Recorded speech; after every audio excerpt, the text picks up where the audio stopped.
Hello my dear student, welcome back to Deepak classes. I hope आप ठीक होंगे। और आज हम डिस्कस करेंगे BITS Pilani work energy power की पीवाईक्यू। इससे पहले हमने unit and dimensions, kinematics 1D 2D और आज वर्क एनर्जी करेंगे। 13 क्वेश्चन इसमें हैं। स्टार्ट करते हैं डायरेक्ट क्वेश्चन से।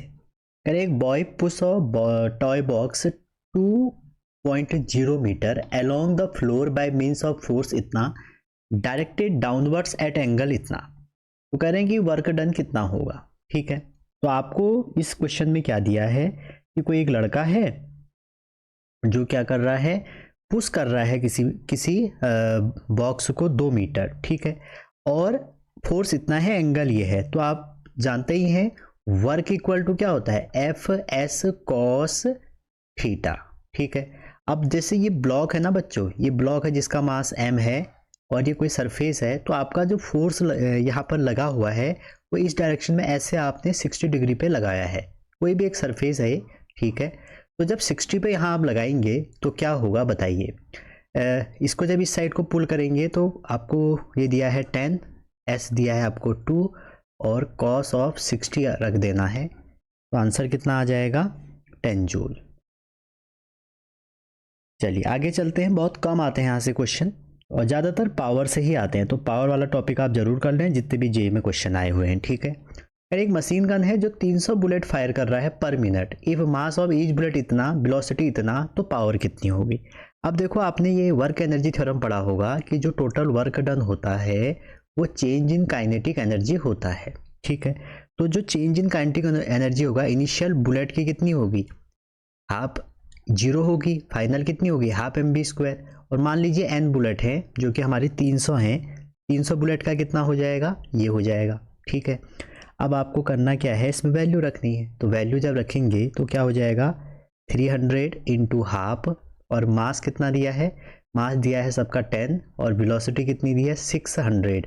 तो 6 2 बार आप यूज करेंगे तो यहाँ से वर्क निकल जाएगा। ठीक है, जो भी वर्क आएगा हमको तो निकालनी है पावर, और पावर क्या होता है, the rate of doing work. इसका मतलब है वर्क ओवर टाइम। तो ऊपर वाले जो वर्क है इसको आप टाइम से डिवाइड कर देंगे। कितने में निकालना है टाइम, आपको ही निकालना है पर मिनट, तो पर सेकेंड निकालोगे तो जो भी ऊपर है उसको आप 60 से क्या कर दो, डिवाइड कर दो। तो उसे कट जाएगा 150 टाइम। तो ये हो जाएगा 150 इंटू 10 इंटू 600 इंटू 600, और एक इससे कट जाएगा 10 बार। तो आप इसको जब सॉल्व करेंगे तो कितना आ जाएगा, 15×90, 9 किलो वाट। अच्छा, किलो वाट उन्होंने यहाँ पे दिया है, तो इसका आंसर बी वाला हो जाएगा। आगे चलते हैं, क्वेश्चन नंबर जो 3 है, और एक क्वेश्चन मल्टीपल टाइम आ गया है। कह रहे हैं कि एक बॉडी यूनिडायरेक्शनल चल रही है under the influence of source of constant power.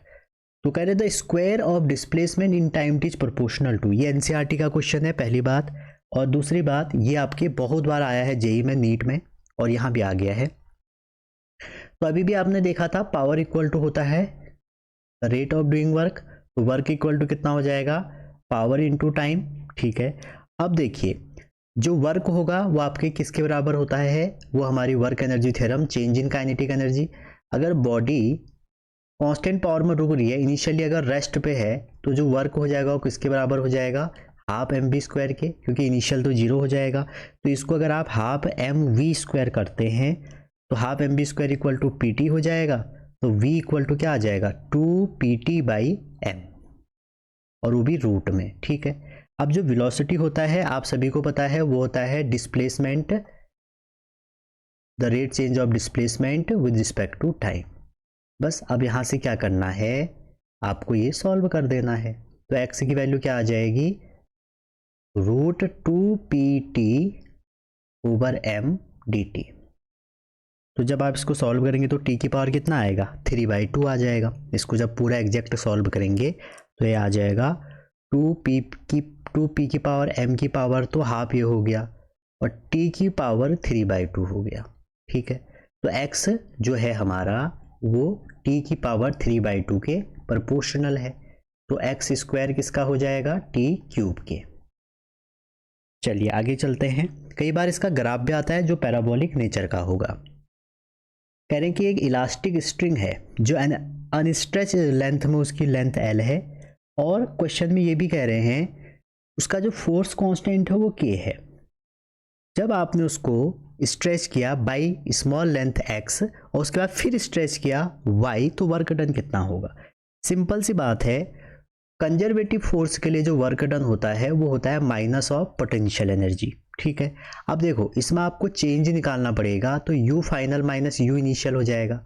और किसी भी स्प्रिंग के लिए जो आपकी पोटेंशियल एनर्जी होती है वो हाफ के एक्स स्क्वायर होती है। तो यहाँ पर अगर आप ये लगाते हैं तो आप इसको ये भी लिख सकते हैं you initial minus you final. तो देखिए जो हमारा इनिशियल थी वो हाफ के एक्स स्क्वायर हो गई। जब आपने उसको कितनी डिस्टेंस खींच दिया है, एक्स डिस्टेंस आपने उसको इनिशियली जब करा तो एक्स था, उसके बाद आप जब वाई खींच देंगे तो क्या होगा, x plus y length increase हो जाएगी। पहले जो हमारी स्प्रिंग थी, मान लो ये सरफेस था, ये एक सरफेस था, तो ये अपनी स्टेबल कंडीशन में था। यहाँ पे आपने केस वन क्या किया कि इसको एक्स लेंथ इंक्रीज कर दी, और अगले टाइम में आपने क्या किया, एक्स तो ये था, आपने वाई और खींच लिया ऐसे, ये हो जाएगा। बस इसको आप सॉल्व कर दो, आपका आंसर निकल के आ जाएगा। आगे चलते हैं, क्वेश्चन नंबर 5 कह रहे हैं कि 3.62 kg वेट होना चाहिए, 2 kg वेट, एफ आर नहीं हो गए, वेट ऑफ अ कार, ठीक है, weight of a car is moving, ठीक है। क्वेश्चन में ऐसा होगा, ये मेमोरी बेस्ड क्वेश्चन होते हैं तो इस इंग्लिश से इसकी इंग्लिश में थोड़ी दिक्कत है। इज मूविंग अलग हॉरिजॉन्टल रेट और इतना इतना, और उसकी स्पीड दे रखी है, स्ट्राइक और bumper whose coil spring, coil जो स्प्रिंग है एक्सपीरियंस ऑफ मैक्सिमम कंप्रेशन, मतलब के दिया है आपको 30 सेंटीमीटर। तो पूछ रहे हैं कि elastic potential energy of the spring कितनी हो जाएगी, ठीक है।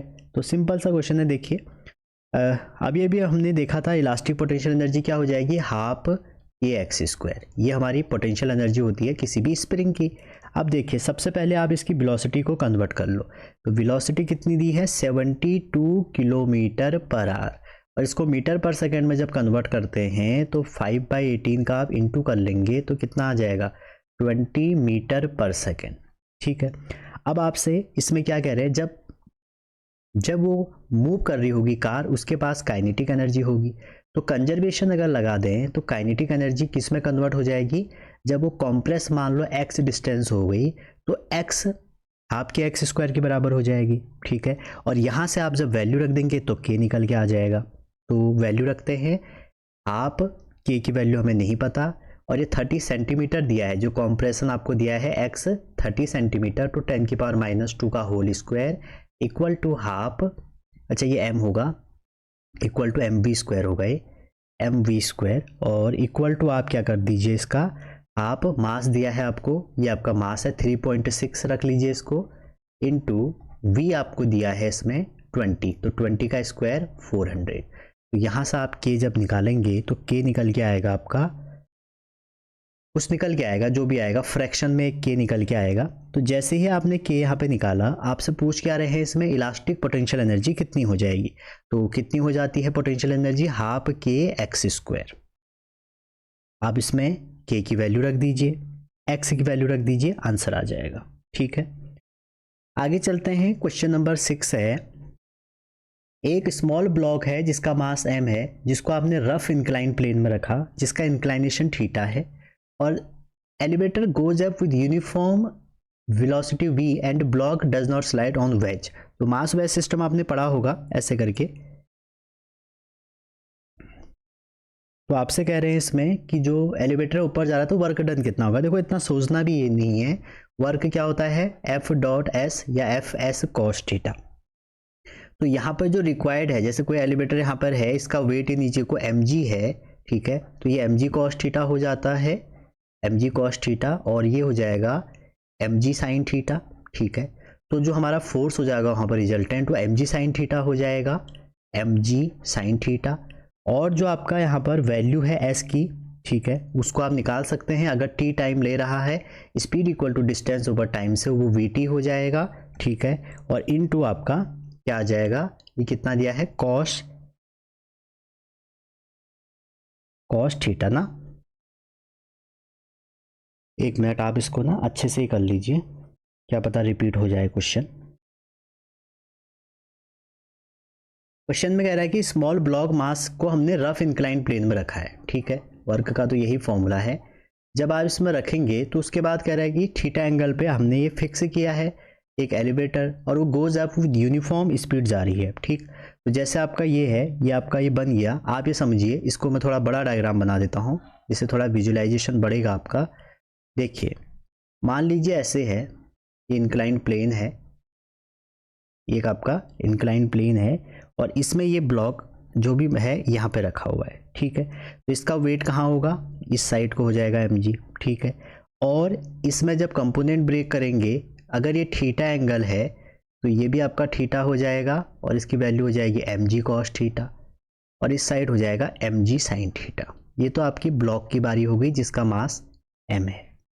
अब आगे जो हमने एक एलिवेटर रखा है इसमें फिक्स सरफेस पे, जो यहाँ पे रखा है, मान के चलो यहाँ पे, और जो कहाँ को मूव कर रहा है, अपवर्ड डायरेक्शन में, तो इस पे जो फोर्स लगेगा वो इस साइड लगेगा।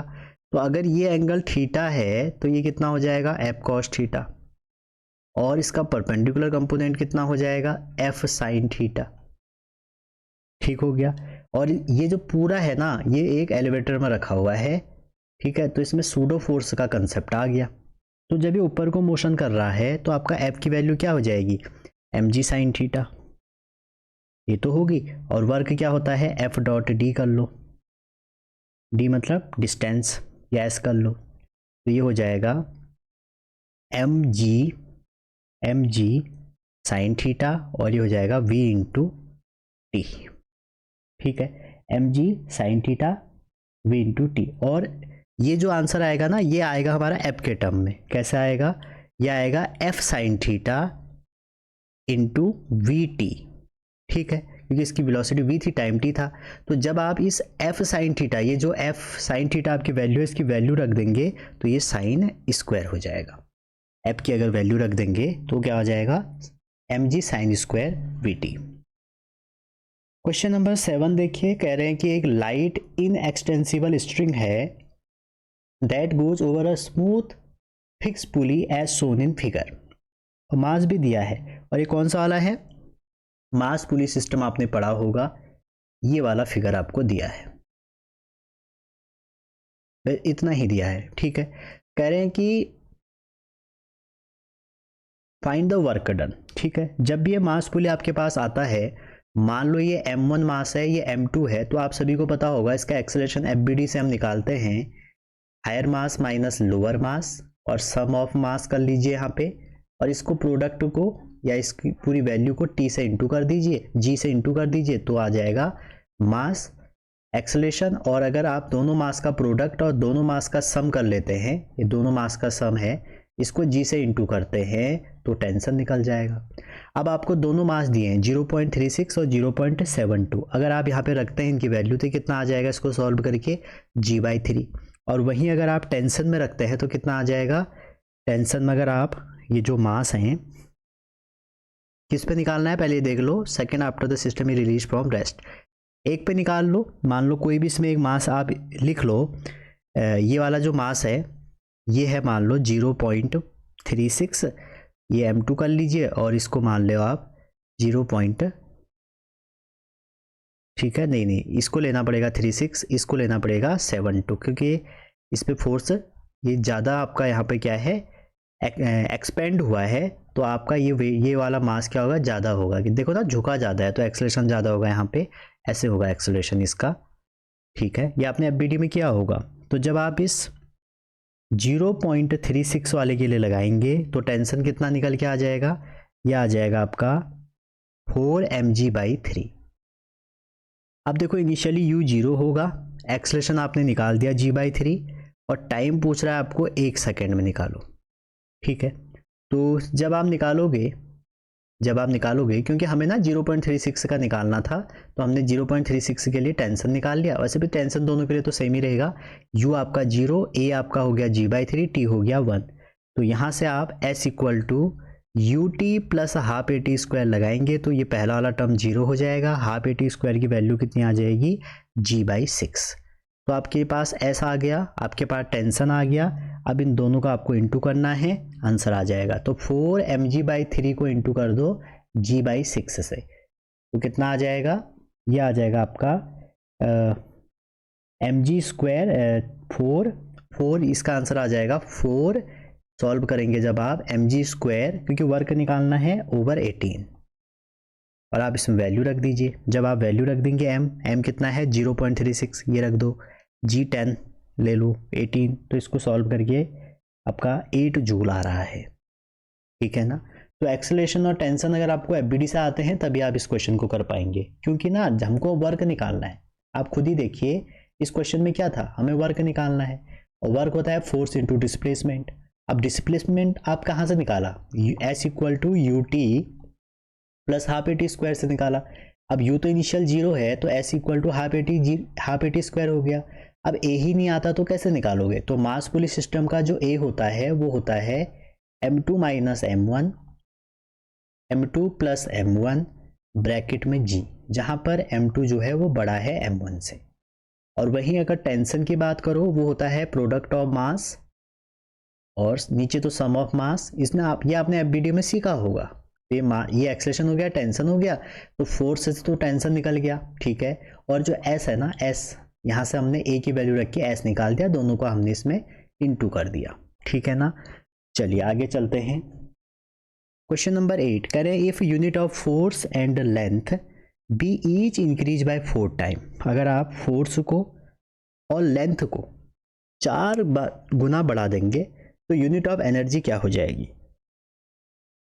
सिंपल सा क्वेश्चन है। देखो जो यूनिट की एनर्जी है, आप देखेंगे इस क्वेश्चन में क्या होगा, कह रहा है कि यूनिट ऑफ फोर्स, अगर आप फोर्स को और लेंथ को इंक्रीज कर देंगे 4 गुना, मतलब 4 गुना F4 कर लिया, और वही लेंथ को भी आपने क्या करा 4 टाइम L कर लिया सपोज, तो कह रहे हैं एनर्जी की यूनिट क्या होगा। देखो एनर्जी जो होती है हमारी, एनर्जी की यूनिट क्या होती है, फोर्स के टर्म अगर आप देखेंगे, जो हमारी यूनिट ऑफ एनर्जी है वो होती है force into length, same work की तरह। अगर 4 गुना कर दोगे तो 4 इंटू 4 कितना हो जाएगा 16, F1 L1 हो जाएगा, तो कितना टाइम बढ़ेगा 16 टाइम बढ़ जाएगा।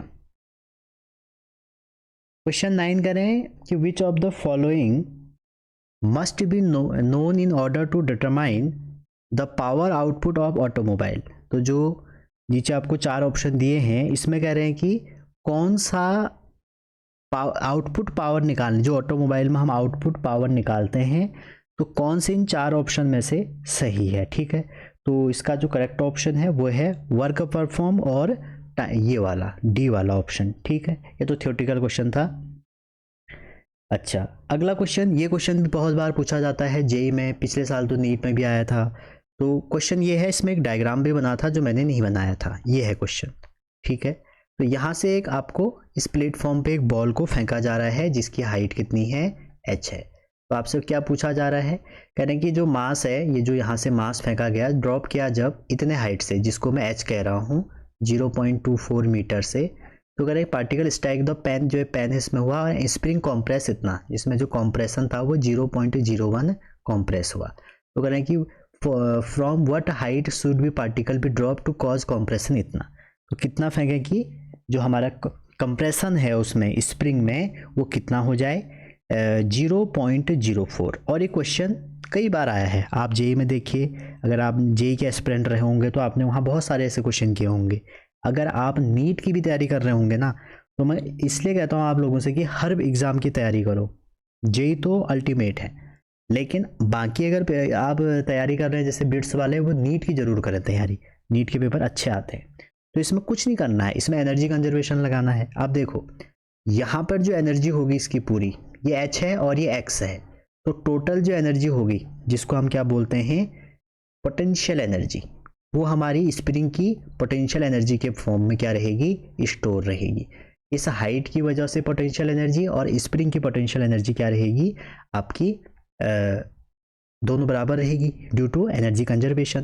तो पहला जब हम केस लगाते हैं mg तो दोनों में सेम है, उसको ऐसे ही रहने दो। हाइट दी है 0.24 प्लस x कितना दिया है पहले केस में 0.01, ठीक है। आपको स्प्रिंग कांस्टेंट नहीं दिया है, मारो गोली मत दे, हमें क्या करना है 0.01 का स्क्वायर। सेकेंड केस ले लेते हैं mg, हाइट तो उतनी थी लेकिन वो कह रहा है कि कितना होना चाहिए कि 0.04 आ जाए।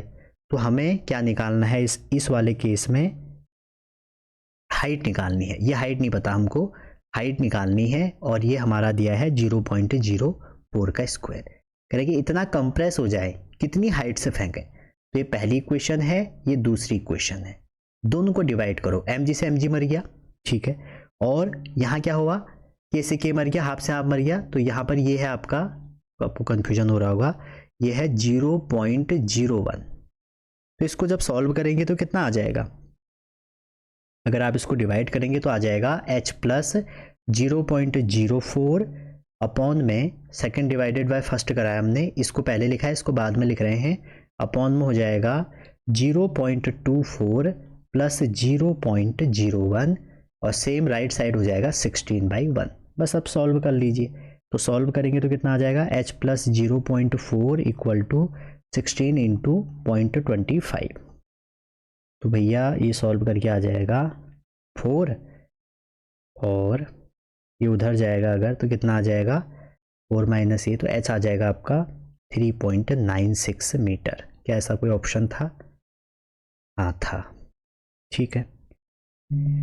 आगे चलते हैं क्वेश्चन नंबर 11 पे। ये भी अच्छा क्वेश्चन है। आपको U दिया है, U मतलब पोटेंशियल एनर्जी दी है और आपसे कह रहे हैं कि force acting on a particle at इतना बताओ। तो आपको मैं बता दूं F इक्वल टू होता है du/dx। तो डिफ्रेंशिएट करना है, तो कॉस का क्या होता है minus sine x plus y, ठीक है। अब इसमें देखिए बच्चों, दो कोऑर्डिनेट हैं तो x कंपोनेंट अलग होगा, y अलग होगा। ये x एक्सिस के रिस्पेक्ट में क्या है आपने डिफरेंशिएट, अगर y एक्सिस के रिस्पेक्ट में करेंगे तो du/dy हो जाएगा। तो du/dy जब आप करोगे तो कितना होगा, माइनस साइन, माइनस देखो साइन तो साइन ही रहे, इसमें क्या हो जाएगा साइन x प्लस वाई, ठीक है भैया। तो वैल्यू रख दो, जब इसमें दोनों कॉस का माइनस साइन होता है ना तो ये भी प्लस हो जाएगा, ठीक है। यहाँ पर x के रिस्पेक्ट में करेंगे 1 1 दोनों आ जाएगा। तो fx आप अगर इसमें 0 यहाँ पे कितना रख देते हैं, 0 पे रखते हैं, 0π/4 पे, तो वैल्यू निकल के आ जाएगी 1/√2। और सेम यहाँ पे भी करते हैं, अगर fy को आप 0 x की भी जगह पे 0 y की जगह पे π/4 रखते हैं तो 1/√2। तो कंपोनेंट क्या आ जाएंगे 1/√2 i प्लस 1/√2 j। देखो होता क्या है भैया, f इक्वल टू होता है माइनस du/dr। तो अगर आप इसको ब्रेक करेंगे ना, fx i plus fyj plus fzk, तो ये भी ब्रेक हो जाएगा, i du/dx, j du/dy, k du/dz। ऐसे हम इनको सॉल्व करते हैं। आगे चलते हैं 12 क्वेश्चन।